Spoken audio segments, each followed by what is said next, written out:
Welcome to citizens pulse. నేను మీ రాజేష్.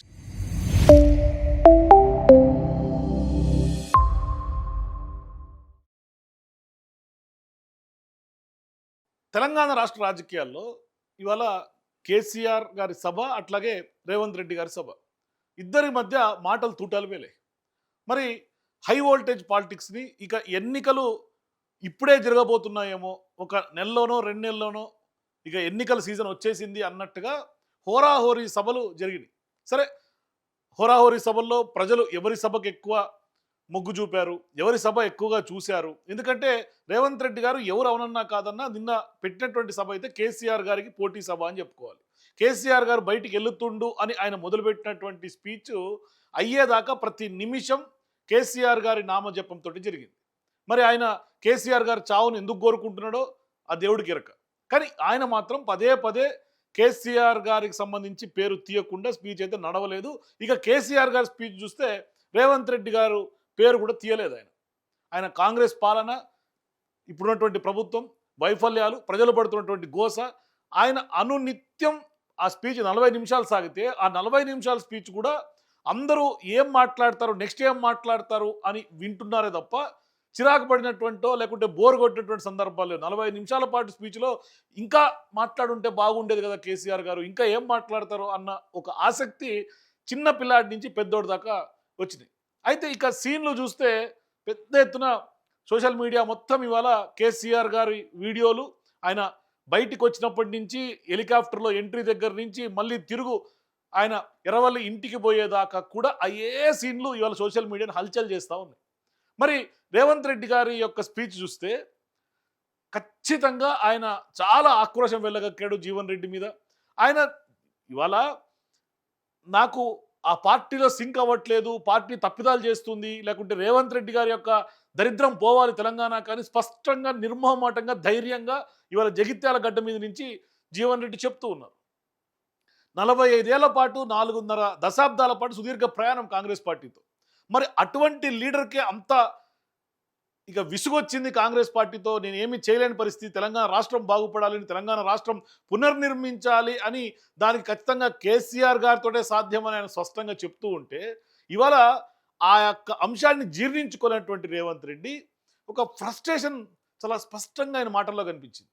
ఆయన మాట్లాడుతున్నటువంటి విధానమైనా, ఆయన విసురుతున్నటువంటి సవాళ్ళు అయినా, ఇక ఇన్సెక్యూరిటీ ఫీలింగ్ అంటారు చూసారా, ఖచ్చితంగా కనిపించింది.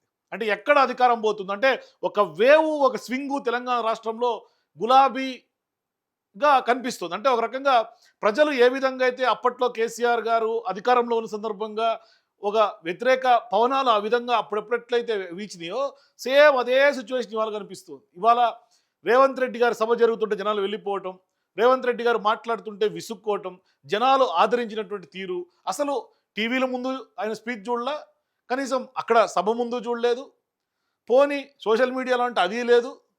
సోషల్ మీడియా వాచింగ్ చూసినా కూడా చాలా తక్కువ కనిపిస్తుంది యాక్యురేట్గా ఇద్దరు స్పీచ్లకి. అందుకనే ఒక స్థాయి ఉన్నటువంటి వ్యక్తిని ఢీ కొట్టాలంటే అవతల వ్యక్తి స్థాయి ఎందో కూడా చూసుకోవాల్సినటువంటి అవసరం ఉంది. ఇవాళ నిజంగా రేవంత్ రెడ్డి గారు తన స్థాయి గొప్పగా ఎక్స్పోజ్ చేసుకోబోయి, అంటే కేసీఆర్కి ధీటైనటువంటి నాయకుడు, కేసీఆర్కి ప్రతిపక్ష హోదా కూడా రాకుండా చేస్తా, ఇవన్నీ మాటలు మాట్లాడి అనవసరంగా రాజకీయాల్లో తెలంగాణ రాష్ట్రంలో తెలంగాణ ప్రజానీకం ముందు పరువు పోగొట్టుకున్నట్టుగా అయింది రేవంత్ రెడ్డి గారి పరిస్థితి. మరి ఈయనేమో అంతంత బీరాలు పలికి సవాలు విసురుతుంటే కేసీఆర్ గారు ఏం మాట్లాడారు? ఆయన మాట్లాడినటువంటి స్పీచ్ను డైసెక్ట్ చేస్తే అనేక అంశాలు ఆయన ఆ స్పీచ్లో కవర్ చేసిండు. ఆయన నీటి సమస్యల మీద మాట్లాడాడు, హైడ్రా మీద మాట్లాడాడు, విద్యుత్ కోతల మీద మాట్లాడాడు, రైతుల మీద మాట్లాడాడు, ఈ ప్రభుత్వం అవలంబిస్తున్నటువంటి విధానాల మీద మాట్లాడాడు, యూరియా కొరత మీద మాట్లాడాడు, అట్లాగే బీజేపీ కాంగ్రెస్ అనుసరిస్తున్నటువంటి విధానాల మీద మాట్లాడాడు, అట్లాగే ట్రాక్టర్లో ఆఖరికి డీజిల్ లేదు మనం ఇచ్చినటువంటి ట్రాక్టర్లో దానికి సంబంధించి మాట్లాడాడు, అట్లాగే బోగస్ అని అంశాల మీద కాంగ్రెస్ పార్టీ చేస్తున్నటువంటి బోగస్ మాటల మీద మాట్లాడాడు, అట్లాగే మూసీ రివర్ మీద మాట్లాడా, ఏదైతే రివర్ ఫ్రంట్ తీసుకొచ్చి పేదల బతుకులు ఆగమవుతున్నాయని ఆయన దాని మీద మాట్లాడాడు.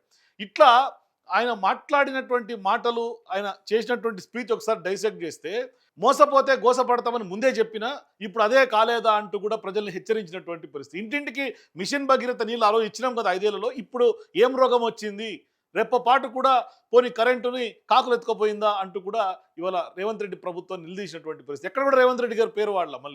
మరి కేసీఆర్ గారి సభ పెడితే రెండో దఫా రైతు బంధు వేస్తున్నారు కదా, మరి మూడో దఫా వేయాలంటే ఖచ్చితంగా కేసీఆర్ మరో సభ ఏమన్నా పెట్టాలా? ఎందుకంటే నిద్రపోయినటువంటి వ్యక్తి రేవంత్ రెడ్డి, ఆయన ఇవాళ లేచి రైతు బంధు పైసలు విడుదల చేశాడు. మరి ఇప్పుడు నెక్స్ట్ మళ్ళీ వేయాలంటే ఖచ్చితంగా మళ్ళీ మూడో దఫా ఏమన్నా మీటింగ్ పెట్టాలా అని కేసీఆర్ గారు ఇండైరెక్ట్గా చురకలు అంటించారు. అట్లాగే యూరియా కూడా ఈయన చేతగానిటువంటి అసమర్థత ప్రభుత్వం ఇది. మరి యాప్ల్లో పట్టుకొని తిరిగితే మరి కాళ్ళకు వాపులు వస్తున్నాయి, కానీ యూరియా దొరుకుతలేదు. కనీసం యూరియా పెట్టే సోయి ఉండాలి కదా ఈ ప్రభుత్వానికి, రైతులను ఎందుకు ఇట్లా గోసపెడుతున్నారు అని. మా ప్రభుత్వ ఉద్యోగులకు 72% పీఆర్సీ ఇచ్చినాం కదా, అధికారంలోకి వచ్చిన కాంగ్రెస్ పార్టీ 7 పైసలైనా ఇచ్చిందా అని ఇవాళ ప్రభుత్వ ఉద్యోగులను ఉద్దేశించి, అట్లాగే రిటైర్ ఉద్యోగుల బకాయిలకు సంబంధించి కూడా ఈ ప్రభుత్వం ఇస్తలేదు అంటూ కూడా నిలదీసినటువంటి పరిస్థితి. అంటే అట్లాగే పంచాయతీలకు మేము ఇచ్చినటువంటి ట్రాక్టర్లు మూలగబడ్డాయి, పల్లె ప్రకృతి వనాలు పెడితే కనీసం నీళ్లు పోసే దిక్కు లేదు, వాటికి డీజిల్ లేదు అని కూడా చెప్పాడు. మరోవైపు మున్సిపాలిటీలన్నీ కూడా మురికి కూపాలు అయిపోతున్నాయి, కనీసం దాని మీద పాలన అధికారం కూడా లేదు. రైతు బంధుకేమో రామ్ రామ్ చెప్పిండ్రు, దళిత బంధుకేమో జై భీమ్ అయ్యింది, అది కూడా వేసే దిక్కు లేదు. మరి కాంగ్రెస్ పాలనలో ఎంతసేపు కూల్చివేతలు కాల్చివేతలే తప్ప మూసి సుందరీకరణ, రియల్ ఎస్టేట్ వ్యాపారం కోసమే అనే అంశాలు కూడా స్పష్టంగా చెప్పాడు. అట్లాగే పేదల కొంపలు కూల్చడైనా కాంగ్రెస్ ప్రభుత్వం చేసే పని. 46,000 చెరువులు బాగు చేసింది బీఆర్ఎస్ ప్రభుత్వం ఆనాడు 10 ఏళ్లలో. ఒక్క గుడిసె కూడా కూల్చకుండా చేసినాం, మరి మీకు అది సాధ్యమా? ఎందుకు ఇవాళ కూల్చుకుంటా పోతా ఉన్నారు అని మోదీ ఎంత ఒత్తిడి చేసినా సాగు మీటర్లు నేను ఒప్పుకోలేదు. ఆ రోజు మీటర్లు పెడతామని వీళ్ళు ఢిల్లీలో సంతకాలు పెట్టొచ్చిండ్రు. మరి ఎవరు ఇప్పుడు లాలూచి? బీజేపీ కాంగ్రెస్ ఇద్దరు లాలూచి పడ్డరా? మరి ఎవరు లాలూచి? మోడీకి ఎవరు సరెండర్ అయిపోయినట్టు? ఇట్లా జగిత్యాల ప్రజా ఆశీర్వాద సభలో ఒకవైపు రేవంత్ రెడ్డి గారికి సంబంధించి రివర్స్ వలసలో ఆయన జీవన్ రెడ్డి గారితో పాటుగా చాలామంది జాయిన్ అయిపోయినారు. కేసీఆర్ గారి యొక్క స్పీచ్కి అయితే రాష్ట్రం అంతా ఫిదా అయిపోయింది. ఇక అసలు విషయం మాట్లాడదాం. నిన్న అంత పోటాపోటీగా పెట్టినటువంటి స్పీచ్ కదా కేసీఆర్ గారి యొక్క సభకు సంబంధించి. అప్పటికప్పుడు మేడిగడ్డకి వెళ్ళిపోయి అప్పటికప్పుడు ఏదో మేడిగడ్డలో ఉద్ధరించి ఏదో చేసేస్తున్నాం, కాళేశ్వరం పెద్ద ఎత్తున కూలేశ్వరం అయిపోయింది అని ప్రజల్ని మభ్యపెట్టి, అంటే ఒక రకంగా చెప్పాలి డైవర్షన్ పాలిటిక్స్కి తెరలేపి అవసరం లేనటువంటి సభను నిన్న ప్రజాధనంతో పెట్టినటువంటి రేవంత్ రెడ్డి. ఇక్కడ చూడండి, ఇది బీఆర్ఎస్ పార్టీ అఫీషియల్ సంబంధించినటువంటి హ్యాండిల్, యూట్యూబ్లో వస్తున్నటువంటి లైవ్ లింక్ ఇది అఫీషియల్. నేను ఏ ఛానల్స్ తీసుకోవాలా, TV9, ఎన్టీవీయో, శాటిలైట్ ఛానల్స్, డిజిటల్ మీడియాలో నేను ఏ ఒక్క ఛానల్స్ సంబంధించి ప్రామాణికంగా తీసుకోవట్లా. కేవలం ఆ యొక్క పార్టీలకు సంబంధించి తెలంగాణ సీఎంఓకి సంబంధించినటువంటి అఫీషియల్ సంబంధించినటువంటి యూట్యూబ్ ఛానల్స్ నుంచి తీసుకుంటున్నాయి. ఇటువంటి ప్రజా ఆశీర్వాద సభ జగిత్యాలకు సంబంధించి కేసీఆర్ గారు మాట్లాడుతుంటే ప్రజల యొక్క ఆదరణ, ప్రజలకు ఉన్నటువంటి క్యూరియాసిటీ, 17,000 మంది ఇవాళ ఆయన సభ చూసినటువంటి పరిస్థితి. 17,000 మంది only BRS party official handle ఇది. మిగతా ఛానల్స్, మిగతా యూట్యూబ్లో, మిగతా ఇంకే హ్యాండిల్స్ నేను మాట్లాడట్లా. ఈ ఒక్క పార్టీ అఫీషియల్లోనే 17,000 మంది చూశారు. ఇక తెలంగాణ సీఎంఓ అఫీషియల్ పేజీలో 457 మంది వాచింగ్. 457 మంది. ఇది నిజంగా ఇట్లా నవ్వుల పాలు కాలేదా సీఎం రేవంత్ రెడ్డి గారు? 457 ఎక్కడ, 17,000 ఎక్కడ? మరి ఎందుకు అంత బిరాలు పలకటం?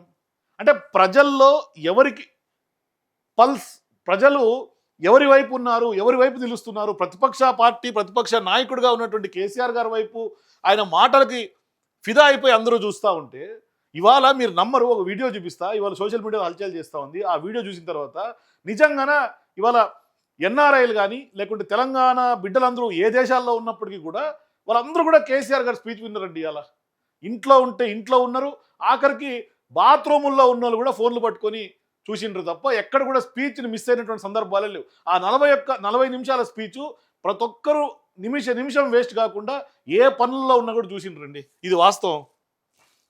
ఇది చూడండి, అమెరికాలో కుర్రాడు ఏదో పార్ట్ టైం ఉద్యోగం చేసుకుంటున్నాడు, బిల్లింగ్ చేస్తున్నాడు. బిల్లింగ్ చేస్తా కూడా కేసీఆర్ గారు స్పీచ్ వింటున్నాడు. చూడండి, ఇది కదా కేసీఆర్ గారి అంటే వాళ్ళకు ఉన్నటువంటి అభిమానం. మరి రేవంత్ రెడ్డి గారి స్పీచ్లో ఒక్కరన్నా ఇట్లా చూసిండ్రా నిన్న? ఒక్కరన్నా ఇది చూడండి, ఎంత మంచిగా అతను పని చేసుకుంటా కేసీఆర్ గారి స్పీచ్ ఫోన్లో పెట్టుకొని లైవ్లో వింటున్నాడు. మరి ఇవాళ రేవంత్ రెడ్డి గారి యొక్క మీటింగ్లోనే నేను టీవీల ముందు, ఈ టీవీ ఇది అమెరికాలో ఉన్నటువంటి ఈ వ్యక్తి, ఇక జగిత్యాల పట్టణంలో పెట్టినటువంటి టీవీల ముందు అయితే తండాలుగా లక్షలాది మంది జనం నిలబడుకొని చూసి కన్నీళ్లు పెట్టుకున్నటువంటి సందర్భాలు ఉన్నాయి. ఆనంద బాష్పాలతో వాళ్ళందరూ కూడా మా బాపు మళ్ళీ వచ్చిండు అని వాళ్ళందరూ కూడా సంబరపడుతున్నారు, సంబరం చేసుకుంటున్నటువంటి సందర్భం. చిన్న పాప అండి, ఆ విజువల్ మీకు చూపిస్తా. చిన్న పాప ఇట్లా కేసీఆర్ గారు ఫోటో పట్టుకొని కాన్వాయ్ దగ్గరికి వెళ్తే ఆయన ఆ చిన్నారి అభిమానాన్ని నిజంగా కేసీఆర్ గారు గెలిచిండని చెప్పాలా. ఆయన ఫిదా అయిపోయి ఆ అమ్మాయిని దగ్గరకు పిలిచి ఒక ఆత్మీయంగా పలకరించి ముద్దు పెట్టేటువంటి సందర్భం. నిజంగా ఆ వీడియో చూస్తే ఒక సొంత ఇంట్లో కేసీఆర్ గారు సొంతింట్లో మనిషిలాగా ఫీల్ అయినటువంటి సందర్భాలు ఇవాళ ఆ పాపను చూస్తే కనిపిస్తుంది. నిజంగా ఆయన ఆయన అంటే ఒక ప్రతి ఒక్క తెలంగాణ కుటుంబానికి కూడా ఒక పెద్ద దిక్కులాగా, ఒక పెద్ద అంటే ఒక ఇంట్లో ఒక ఎట్లయితే పెద్ద తండ్రిలాగా ఒక పాత్ర పోషిస్తారో ఆ విధంగా ఫీల్ అయినటువంటి రోజులే ఉన్నాయని చెప్పుకోవాలి. అందుకనే ఆ వీడియో చూస్తే నిజంగా కళ్ళు చెమ్మగిలుతున్నాయి. కేసీఆర్ గారి స్పీచ్ అదైతే రేవంత్ రెడ్డి గారి స్పీచ్ చూడండి. ఒకవైపు మాట్లాడుతున్నాడు ఆయన, చూడండి ఆయన మాట్లాడుతుంటేనే వెళ్ళిపోతున్నటువంటి సందర్భం.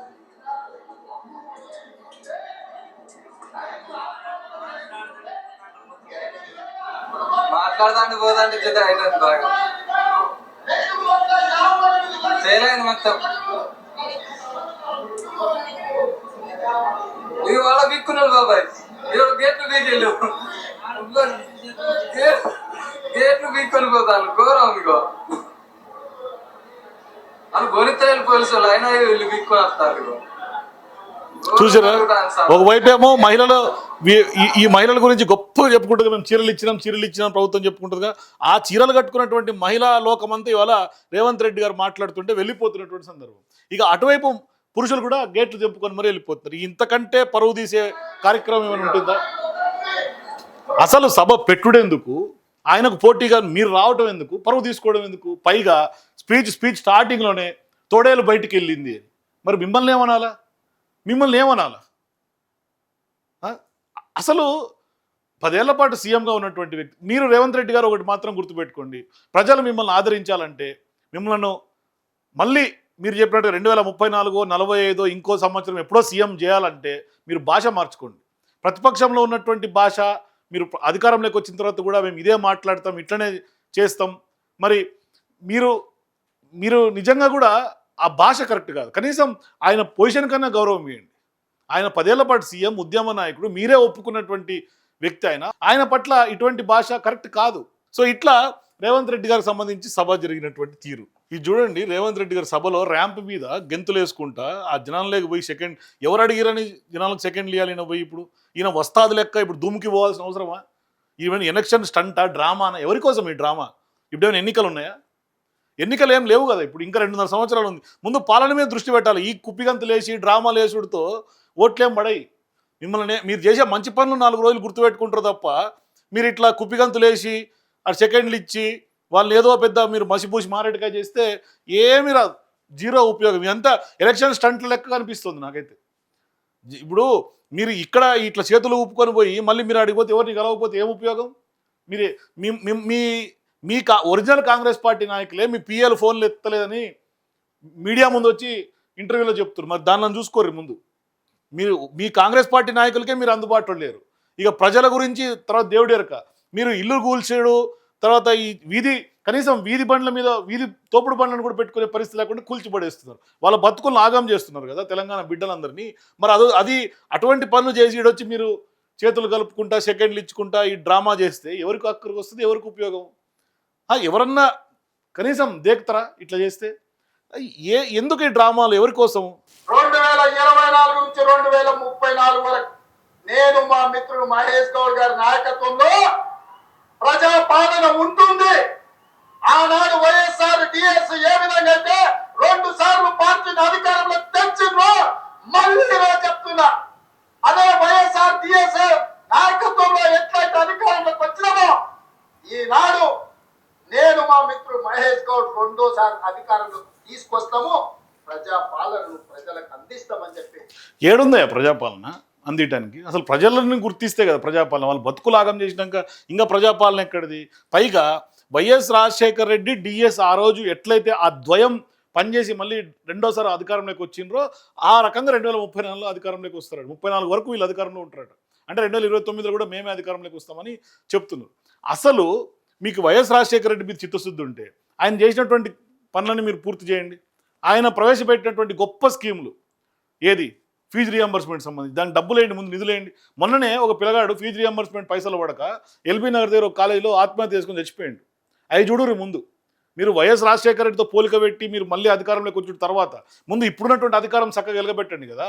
ఇప్పుడు ప్రాణాలు పోతుంటే పట్టించుకునే దిక్కు లేదు. కానీ అదే అంటారు కదా, ఇప్పుడు మింగటానికి మెతుకులేదు కానీ మీసాలకు సంపంగా అన్నట్టుంది మీ పరిస్థితి. ఇప్పుడు దేకండి కదా ముందు. ఇప్పుడు ఆల్రెడీ 2.5 సంవత్సరాలు అయిపోయింది. ఇప్పుడు ఏం చేసిర్రు? ఇక 2.5 ఏళ్లలో మీరు ఏం చేస్తారన్న విషయం చూడండి. తర్వాత 2029 తర్వాత చూద్దాం. అంటే ఈయనకు ఒక భయం పుట్టుకొచ్చింది. ఎప్పుడైతే కేసీఆర్ గారు బయటకు వెళ్ళిండో, ఇక బహిరంగ సభకి వచ్చినటువంటి రెస్పాన్స్ చూసి, వస్తున్నటువంటి అనూహ్య స్పందన చూసి అప్పటికప్పుడు ఇక ఉలిక్కిపడి సభ పెట్టినటువంటి పరిస్థితి. సరే పోని సభ పెట్టిండు. ఇప్పుడు మళ్ళీ ఇంకొక సభ కూడా ఉంది బీఆర్ఎస్ పార్టీదని సోషల్ మీడియాలో చక్కర్లు కొడుతుంది. మే 6వ తారీఖు వరంగల్లో ఇంకో సభ పెడతారట. మరి అప్పుడు కూడా రేవంత్ రెడ్డి గారు ఇంకో సభ పెడతారా? అంటే బీఆర్ఎస్ పార్టీ ఎప్పుడు ఎక్కడ సభ పెడితే మీరు అక్కడ సభ పెట్టుకుంటూ పోతారు. అంటే మీరు కాపీ క్యాటా? అంతే తప్పితే మీకు ఒరిజినాలిటీ ఏం లేదు.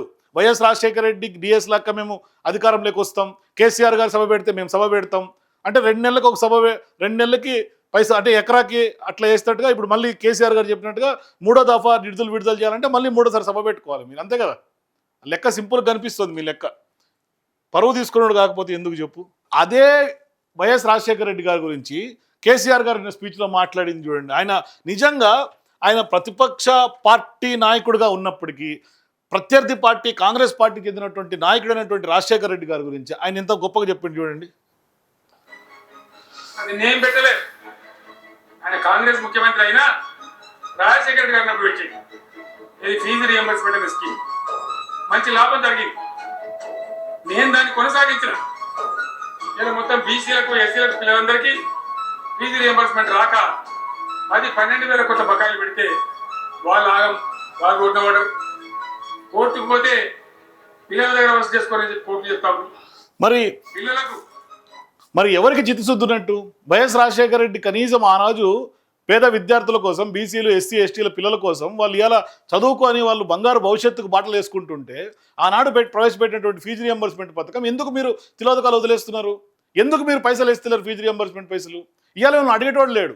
ఏమనంటే ఇట్లా డ్రామాలు వేస్తారు వచ్చి, మీరు ఇట్లా రోడ్ల మీదకి వచ్చి ఆడ కుప్పిగంతులు వేసి వచ్చి డ్రామా చేసి పోవాలి అంతే. అంటే ఇక మీరు ఏదో చేసినట్టుగా, అంటే మీరేమన్నా ఒక ఆర్టిఫిషియల్ ఆరాలో ఉన్నట్టుకున్నారు. మీరు బయటకు వచ్చి చూడండి అసలు ఏం జరుగుతుందో తెలుస్తుంది.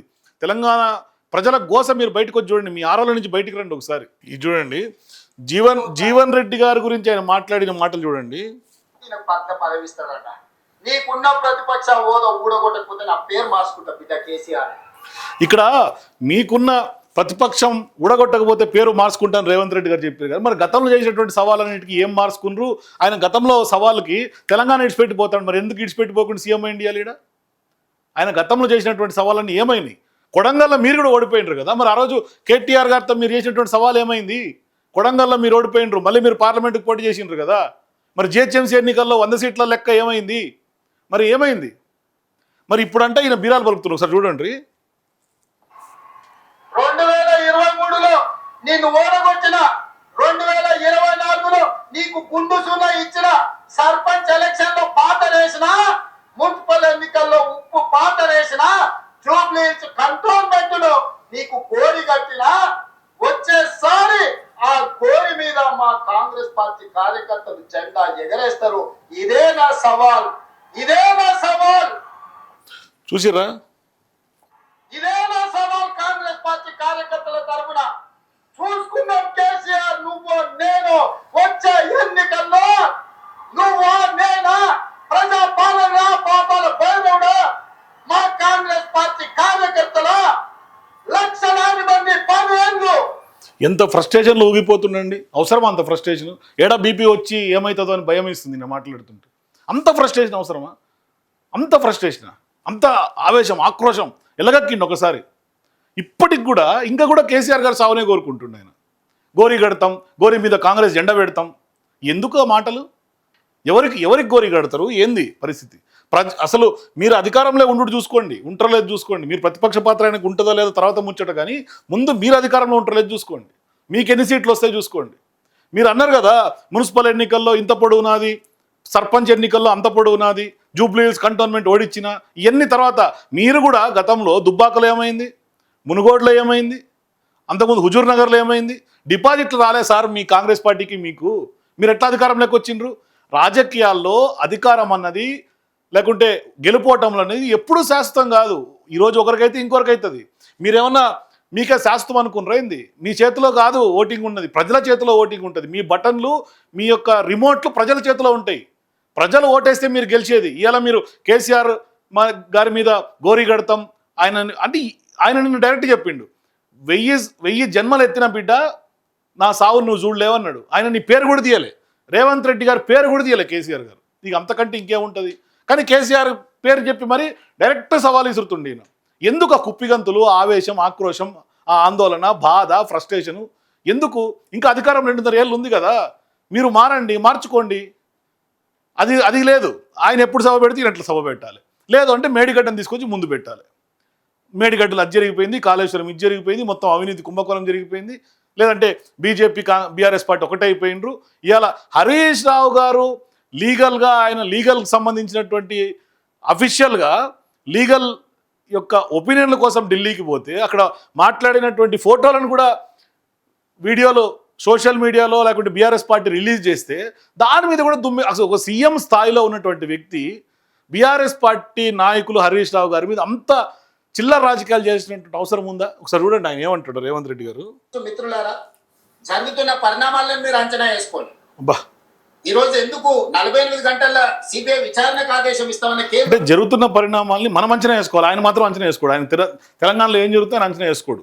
ఆయన మాత్రం ఆయన రాజకీయం ఆయన చేసుకుంటూ పోతుంటాడు. ప్రభుత్వం ఎందుకు మౌనంగా ఉండిపోయింది? ఇప్పటి వరకు కేంద్ర ప్రభుత్వం ఎందుకు చర్యలు తీసుకుంటలేదు? మేము పదే రిమైండర్లు రాసిన ఎందుకు కేంద్ర ప్రభుత్వం స్పందిస్తలేదు?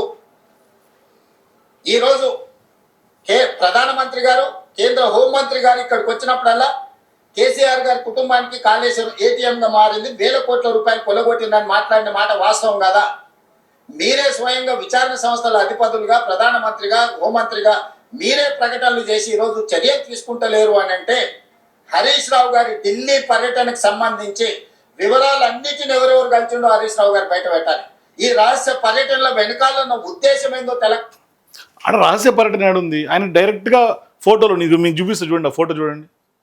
ఆయన కలిసింది లీగల్ సంబంధించినటువంటి ఎక్స్పర్ట్స్ని. ఆ యొక్క ఫోటోలు, వీడియోలు తిరుగుతూనే ఉన్నాయి. ఇంకా మీరు దాన్ని రాజకీయం చేసి ప్రజల్ని ఎందుకు మభ్య పెడతారు? మీరు ఆల్రెడీ 6 గ్యారంటీల మాటలతోటి ప్రజల్ని మోసం చేసి ఎంతకాలం ఇట్లా మాటలు చెప్పి మోసం చేస్తారు రేవంత్ రెడ్డి గారు? బీజేపీ చర్యలు తీసుకోలేదని బీజేపీని కార్నర్ చేస్తారు. ఏంది మీరు చర్యలు తీసుకొని దమ్ము ధైర్యం లేక? అడేం లేదు తీసుకోనికి. అందుకనే ఇవాళ వాళ్ళు లీగల్గా పోయిర్రు. ప్రజలకు తెలియాలి. ఏం తెలవాలి? హరీష్ రావు గారు ఎక్కడెక్కడికి వెళ్ళిండో హరీష్ రావు గారు ఒప్పుకుంటే టోటల్ గా విచారణకు ఆదేశిస్తే హరీష్ రావు గారు ఎవరెవరిని కలిసి వచ్చిండు, రహస్యంగా ఢిల్లీ పర్యటన, రహస్య పర్యటనలో ఎవరెవరిని కలిసిండు, ఏ ఆర్ఎస్ఎస్ కు సంబంధించిన ప్రముఖులను పట్టుకొని ప్రభుత్వంలో ఒత్తిడి తీసుకొచ్చి అవినీతిని కాపాడుకోవడానికి ప్రయత్నం చేసిండు. ఈ రోజు కాళేశ్వరం సంబంధించిన పీసీ ఘోష్ కమిషన్ కేసు అంటుండు. ఆర్గ్యుమెంట్స్ అయిపోయిన, రిజర్వ్ ఫర్ జడ్జిమెంట్ అని జడ్జిమెంట్ రావాలి. జడ్జిమెంట్ ఉన్నాక న్యాయ నిపుణుల దగ్గరకు వచ్చి చర్చించేదేముంది? మిత్రులారు మీరు చెప్పండి. ఈయనకు తెలుసు ఎందుకు ఢిల్లీకి హరీష్ రావు గారు పోయిండో తెలుసు క్లియర్గా. ఆయనే చెప్తున్నాడు కాళేశ్వరం సంబంధించి జడ్జిమెంట్ రిజర్వ్లో ఉంది. ఆ యొక్క రిజర్వ్ వచ్చిన తీర్పులో భవిష్యత్తులో ఏం చేయాలి అనే అంశాల మీద సుప్రీంకోర్టు అడ్వకేట్లతో కలిసిండని ఆయనే చెప్తున్నాడు. మళ్ళీ సీక్రెట్ మీటింగ్లు అంటాడు ఈయన. చూడండి, ఇక్కడే డబుల్ స్టాండర్డ్స్ అర్థమైపోతుంది. ఈయనకీనే ఒక్క సెకండ్ ముందు ఏమన్నాడు? ఆయన రహస్య మీటింగ్లు, ఒప్పందాలు జరిగినాయి, ఏం జరిగింది, చీకటి ఒప్పందాలు బయట పెట్టాలి అని అన్నాడు. ఇప్పుడు మళ్ళీ లీగల్ ఎక్స్పర్ట్స్తో మాట్లాడుతున్నాడు. ఇంకా రిజర్వ్లో ఉన్న తీర్పు మీద ఏం చర్చిస్తారు? వాళ్ళు ఏదో చర్చిస్తారు, నీకెందుకయ్యా? వాళ్ళు ఫర్దర్గా ఏం చేయాలి ఏంటి అనే అంశాల మీద లీగల్గా చర్చిస్తారు. నీకు వచ్చిన నష్టం ఏంది దాంట్లో? ఇట్లా చిల్లర రాజకీయాలు. కాళేశ్వరం గురించి ముఖ్యమంత్రి స్థాయి వ్యక్తి మాట్లాడాల్సినటువంటి మాటలైనా మరి ఈరోజు జీవన్ రెడ్డి గారి గురించి అంత మాటలు మాట్లాడినావు కదా మీరు. నిన్న సిగ్గుందా, శరం ఉందా? అసలు మీకు అర్హత ఉందా జీవన్ రెడ్డి గారి గురించి మాట్లాడే అర్హత? ఆయన ఓడిపోయినరని చెప్పి వెళ్ళిపోయినరు, పదవుల కోసం వెళ్ళిపోయినరని మీరు ప్రచారం చేస్తున్నారు కదా. ఆయన పదవుల కోసం వస్తే అధికార పార్టీ నుంచి వదిలిపెట్టి ప్రతిపక్ష పార్టీకి ఎందుకు వస్తాడు? ఆయన పదవుల కోసమే కావాలనుకుంటే. ఇవాళ ఆయన మాట్లాడేదానికి మీ దగ్గర సమాధానం ఉందా? ఆయన కాళేశ్వరం గురించి ఏమన్నా చూడండి ఒకసారి. ఇదేనా ఊరి తీస్తావే ఊరి? నిజంగా కూడా చెప్పంటున్నా, ఒక పాలక పక్షంగా ప్రభుత్వం ఏదైతుందో ప్రజాస్వామ్యుక్తంగా ప్రతిపక్షాలు బలంగా ఉండాలని కోరుకోవాలి. అటువంటిది ఏదైతుందో వాస్తవాలు మాట్లాడుతుంటే దాన్ని భిన్నంగా విమర్శనాత్మకంగా నన్ను మేడిగడ్డ సందర్శించినవా? నేను కేసీఆర్ గారు ఏదైతుందో జగిత్యాల పర్యటన సందర్భంగా ప్రజా ఆశీర్వాద సభ అంత గొప్పగా జరుగుతుంటే నువ్వు జీర్ణించుకోలేక ఏదో నిద్ర లేచినట్టు నటించడం, నిద్ర లేచినట్టు నటించడం. మరి మేడిగడ్డ కుంగిపోయింది, ఎన్నడు కుంగింది? 30 మాసాలు అయింది, 2 పిల్లలు కుంగినాయి. దాన్ని నిర్మాణం చేసింది ఎవరు? ఎలాంటి పబ్లిక్ అండర్టేకింగ్ అది. అసలు నిజంగా ఎల్ఎన్టీకి అంతర్జాతీయ స్థాయిలో గుర్తింపు ఉంది. అది ఎవడు చెప్తున్నట్టు కాదా? ఎల్ఎన్టీ నిర్మాణ సంస్థ అనేది ఏదైతే ఉందో అంతర్జాతీయంగా గుర్తింపు పొందింది. అది ఎవరి సలహాలు సూచన చేస్తే అది తప్పులు చేసేటువంటి సంస్థ కాదు. సరే పిల్లలు కుంగినాయి, దురదృష్టం అది. అవి మరమ్మతు చేసుకుంటే 400 కోట్లు అవుతాయి, ఎక్కువ మరమ్మతు చేసుకుంటే 400 కోట్లు అవుతాయి. 30 మాసాలు గడిచింది. ఎన్డీఎస్ఏ జాతీయ సంస్థ ఏదైతుందో వాళ్ళు సంవత్సర కాలం దాన్ని నార్చీలు పెండింగ్ పెట్టిండ్రు. వాళ్ళు రిపోర్ట్ ఇచ్చి సంవత్సర కాలం గడిచిందే. దాని పునర్నిర్మాణం ఈ పాటికి అయిపోయేది ఉండే. దాని పునర్నిర్మాణం ఈ పాటికి అయిపోయేది ఉండే అని చెప్పంటున్నాను. నువ్వు ఎంతవరకు కేసీఆర్ గారిని ఒక దోషి నిలబెట్టే ప్రయత్నం తప్ప ఏదైతుందో ఈ తెలంగాణ రాష్ట్ర భవిష్యత్తు అని చెప్పండి, జీవన ఆధారం. మేడిగడ్డ ఇవాళ ఏదైతుందో ఈ తెలంగాణ రాష్ట్ర భవిష్యత్తు జీవన ఆధారం అని చెప్పండి. ఏ స్థానంలో మేము కూడా మాట్లాడినాం.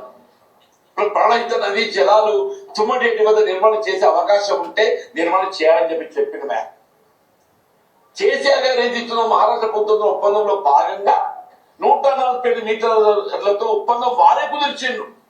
కేసీఆర్ గారే, నువ్వు చేసింది కాదు. అక్కడ మనం ఆశించిన జలాల లభ్యత పొందలేకపోతున్నాం అని చెప్పని దిగువ 100 మీటర్లకు వచ్చిందా. పని మీద కట్టి నీళ్లు పెట్టిన పోయేందంటే ఏదైతుందో మొత్తం లిఫ్ట్ నీ సిద్ధంగా ఉన్నాయి.